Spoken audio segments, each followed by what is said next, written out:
Welcome to Education in Focus. I'm Eliana Kernodle.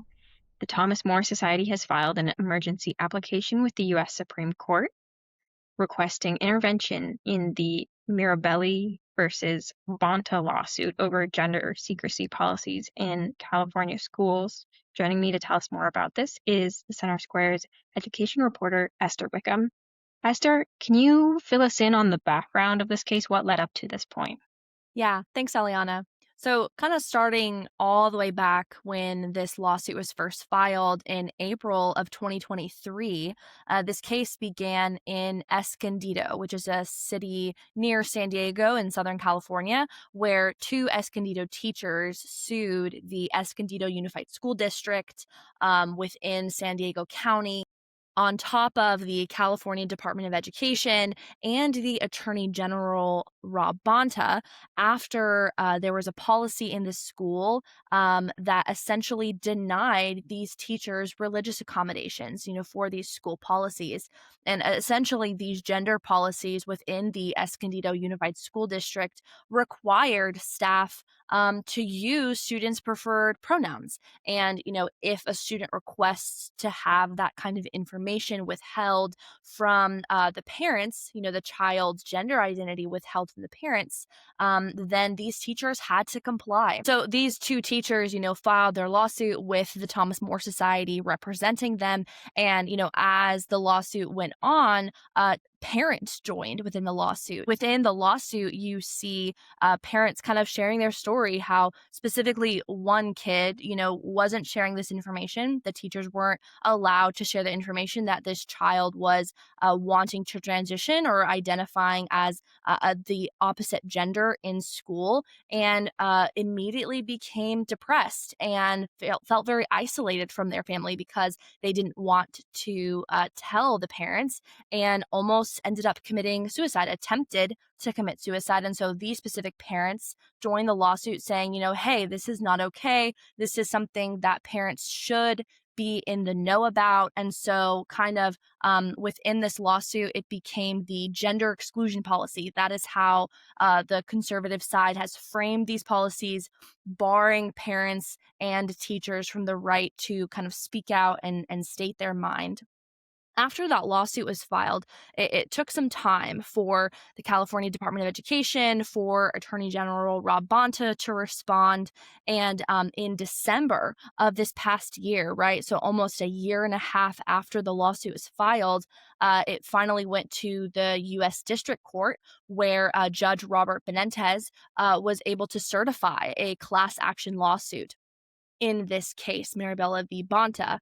And right after that, it went straight to the Ninth Circuit Court of Appeals, where Attorney General Rob Bonta appealed to this court.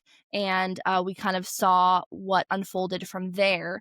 And kind of going back to where we're at now, the reason why the Thomas More Society has filed this emergency application is because before this application was filed, the U.S. Court of Appeals for the Ninth Circuit granted California's motion, Bonta and the California Department of Education's motion to pause the permanent injunction. And, their main argument within this pause or within this stay order stated that there was no clear evidence that the policies specifically were preventing parents from obtaining information about their children. And so obviously the Thomas More Society has pushed back saying, no, we have parents that have joined the lawsuit that have said, if we had known what our child was going through, if these teachers were allowed to share, what these kids are sharing or saying in school, then potentially we could have prevented these harms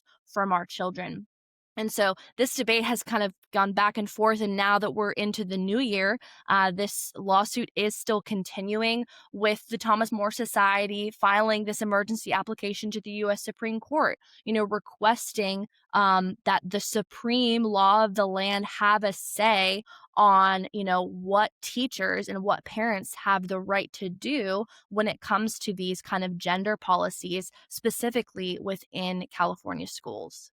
And where does this go next? So, as I said before, within the lawsuit, the Thomas More Society highlights that, as they call it, the parental exclusion policies interfere with the rights of class members' parents. How parents should be upbringing their children. Do parents have the right to do that? Do they have a right to their education, medical treatment? And the biggest thing that they argue for their plaintiffs is their First Amendment rights. Over the summer this past year, the Supreme Court had a say on, if parents have the opportunity to opt their children out of, story time when it comes to these books that talk about transgenderism, gender identity, gender fluidity. And we saw the Supreme Court said, yes, the parents have the right to opt out via, religious accommodations or what have you.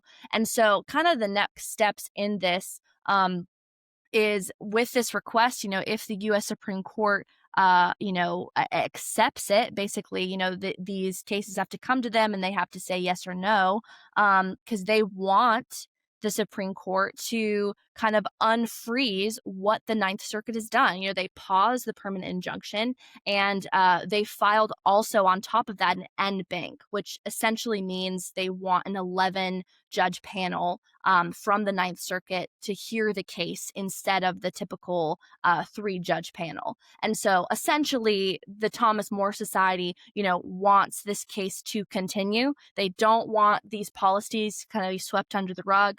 They want, these plaintiffs, not only parents, but also teachers, to have, the ability to speak out, to uphold their First Amendment rights, and to essentially say, hey, I don't agree with this and I have the right to do this. And it's kind of gotten a little bit messy within the courtroom. But as we will continue to see, and as we have seen in the past, these people will continue to fight for their religious rights, for their freedom of speech, for even parents to have the right to their children's upbringing and education first and foremost. And it's also a bigger question of, should the government or should state government be involved in children's education first than parents. And so I think that's the biggest argument that we're seeing within this case. And if that request gets granted, the case is going to be heard again and reconsidered again. And we'll kind of have to see what Bonta and what the California Department of Education does, because they also have a lot of other lawsuits and a lot of other actions on their plate. So we'll have to see kind of in the future what happens with this case, because I think that this year the Supreme Court specifically is going to have a lot of cases to say when it comes to students in education, parents' rights, as well as gender identity and transgender rights within, as we've seen in sports this week. And aside from that, just kind of parents having their own thoughts and opinions within the classroom for their kids. Well, Esther, thank you for your insights on this story. You can keep up with this story and more at thecentersquare.com.